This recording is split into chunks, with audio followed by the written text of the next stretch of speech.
Hello, welcome back to my channel. I am very excited for this video because it is an unboxing of a tarot deck that I've had my eye on for quite a while, the Marigold Tarot. And I got the version that is gold edging, gilded edging. I am so excited. I got this deck from Phoenix and Lotus, which is an indie deck procurement company out of New Hampshire. There's also have some consignments in Hive and Forge, which is in Salem and Lowell. And I just ordered this and had it sent to me instead of going to the store, but that's totally another option. And when I got the deck, I had this nice note from Phoenix and Lotus, which is Jen, and it says, "Thanks so much. Hope the new cards bring amazing insight." And I'm sure it will. But it's this extra touch of community that is really cool about, purchasing indie decks. The author and illustrator, Amrit Brar, actually had some nice little postcard images too, based on the cards within the deck, which I thought was awesome to get a copy of these as well.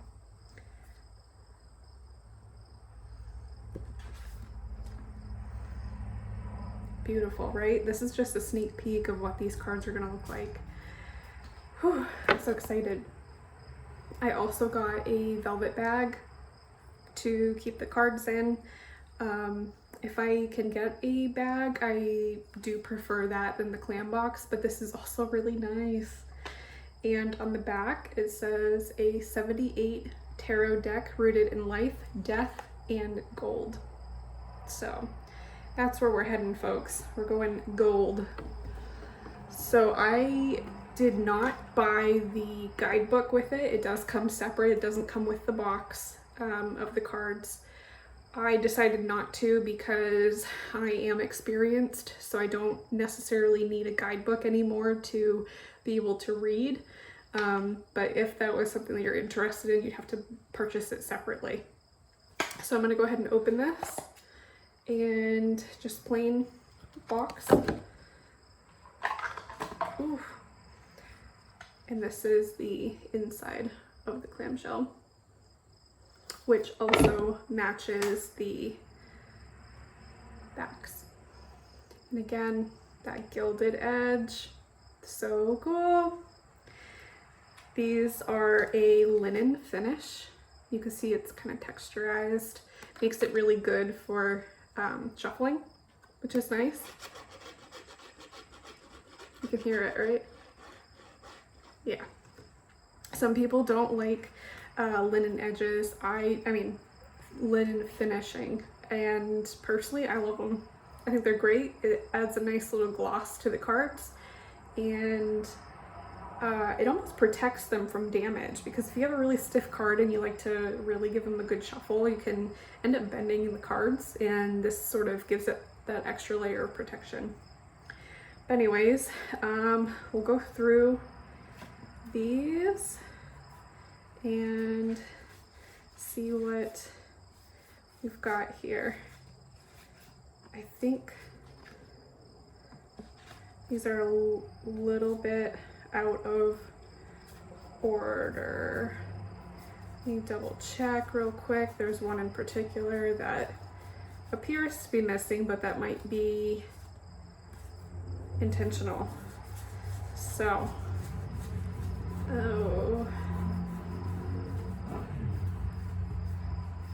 if it's 78 cards, I would assume that I'm not missing one, and I might just have it pushed in here somewhere that it doesn't belong.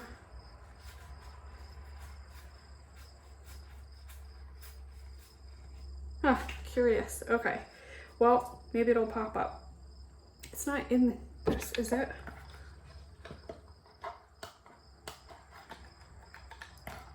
That's what it is. This is real life, folks. that is not the inside of the clamshell. It's a card that's stuck. There we go. All right, we have them all, so we can get started now. All right, Major Arcana. The Fool. These are all death-like. There's a lot of skeletons, which is right up my alley, which is why I like it. And I've had my eye on it for quite a while.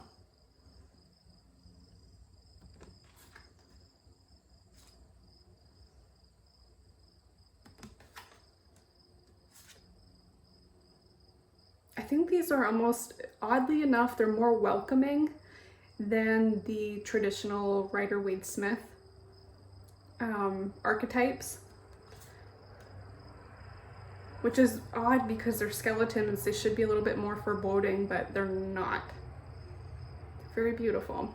And they almost have more personality that they're stripped down beyond flesh and bone.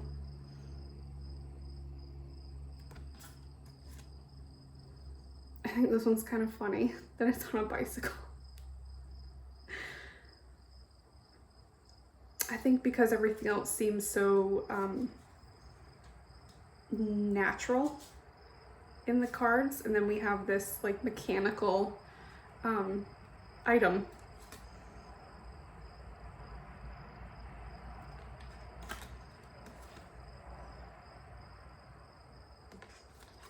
The Wheel of Fortune. That's interesting.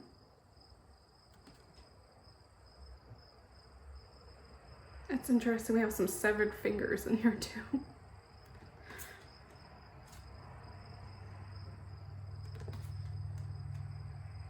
Ooh, Hangman, I like that one.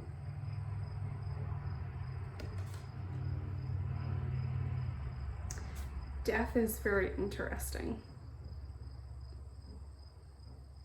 Get that a little bit closer without the shine if I can. So it's like grave robbing, but also being dead yourself.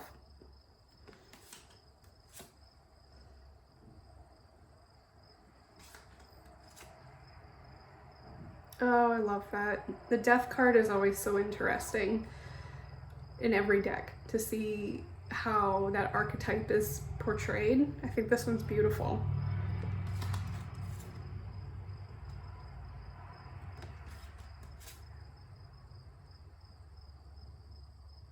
I like that. And the one I always tend to look for in a new deck is the Moon. And I really like this one.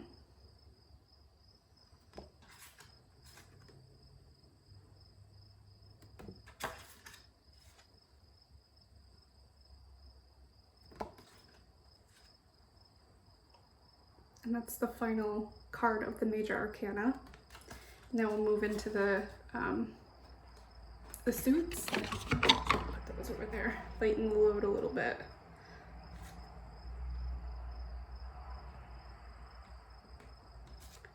So the suits don't appear so far to have any characters in it. It's just symbolism. And not very complicated symbolism. I think this is a deck that you would really need to kind of know your cards pretty well. I wouldn't say that this is for beginners. Yeah, if you were looking at this, what do you get out of that? If you were not somebody who understood tarot. This might be a hard read for a beginner, right?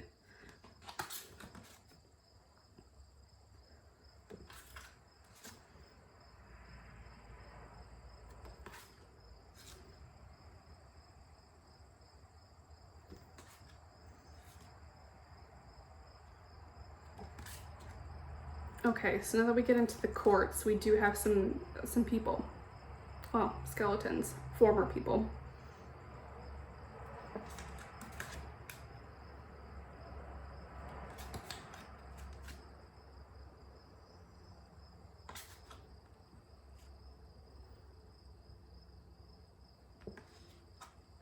Okay, let's move into the Cups suit now.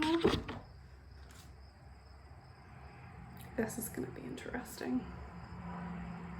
It sort of reminds me of a scene in The Office where Dwight was talking about using Creed's skull as a soup bowl, as a means for him to continue to participate in society in a very primitive way. Because all these skulls here look like they're vessels, like a cup.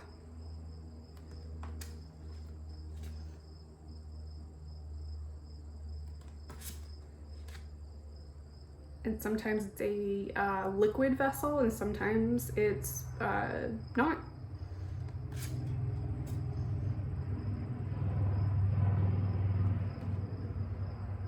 That's kind of curious that these ones are upside down. Okay. So I guess now that I'm looking at these, if I were to get the guidebook, it would probably have a clearer explanation as to, you know, the positioning of some of these artifacts and what was going through the illustrator's head as they were creating these cards. There's probably some value to getting the book now that I'm looking at this. It still doesn't deter me from using it because I love it, but it does make you want to really brush up on your tarot skills, besides just looking at what's going on in the imagery. If you're somebody that tends to read that way, this is going to be difficult.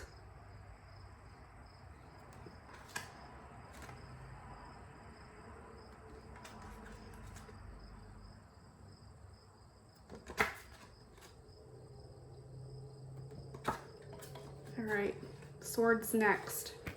This is going to be interesting.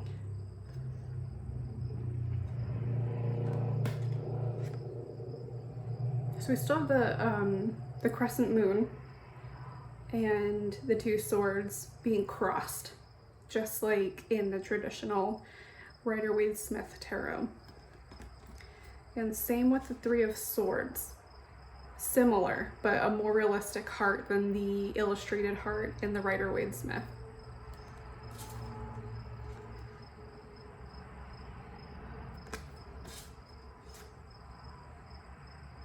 A broken sword, so that kind of indicates struggle, loss. Not feeling very victorious.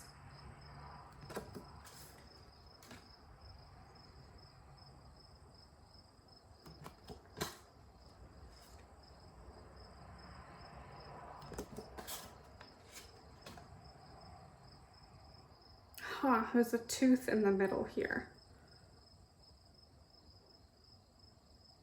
That is interesting. Okay.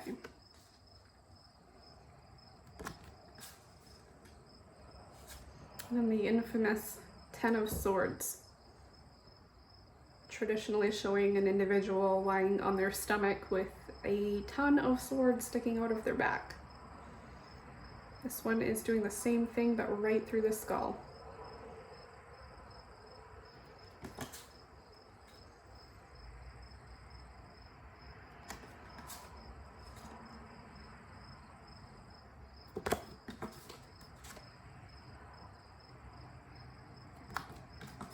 The king. Very wise indeed. All right, our final suit, which would usually be pentacles, but in this deck it is called rings. So it's sticking with the materialistic aspect of this suit, but having a different spin.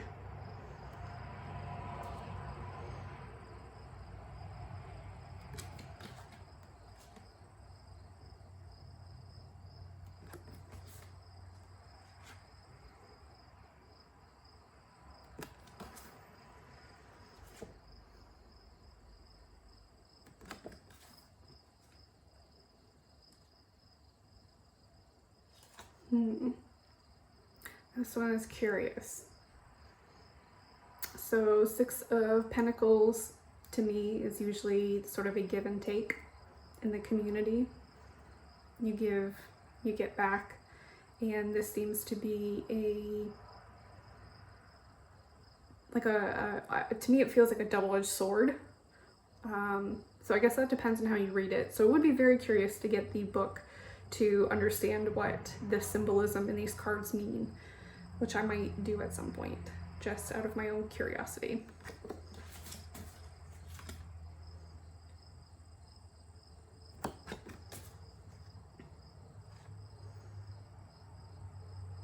Again, if you were new to tarot, what do you think the difference is in the message between these two, the 7 and the 8?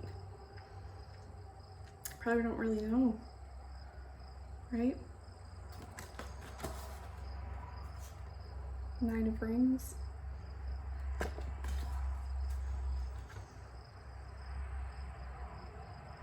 This is the, you know, finding magic in the everyday and having the marriage and the mortgage paid. It's a very ultimate contentment type message. But do you get that out of this one off the bat? Is that how you feel?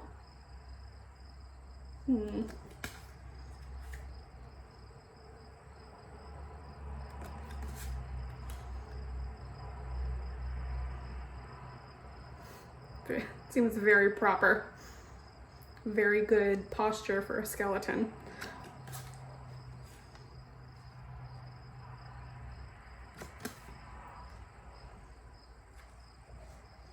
Yeah. Okay. So that is the Marigold Tarot. I think it's quite beautiful from somebody who is experienced in reading. This wouldn't be difficult for me to pick up and run with. I could get this aligned to me through my own ritual and start reading tomorrow, which I probably will. Do that exactly. I've got all my cards flipped inwards and outwards here, so I'll have to give this a good shuffle and placement before I start using it. But again, super beautiful. Gold edging, super flexible with that linen finish, so it will protect the cards from getting scratched up during shuffle, which is great. Super flexible that if you're a super shuffler and you do a lot of like bridge shuffling, you'll be fine with this. Again, I love it for the simplicity of the images, the colors, and the fact that it has skeletons, because I do love my skeletons, very much so. So I'll sit with this one for quite a bit. I'll play around with it. I'll get a feel for its personality in readings for myself and others. And then when I feel like I got a good grasp on it, I will come back and make a more in-depth review of this deck and my experience with it. But for now, that is the unboxing of this beautiful deck. Again, it is the Marigold Tarot by Amrit Brar. Okay. Oh, this is exciting. Well, I will talk with you again very soon for your weekly messages in a few days. Take care, guys.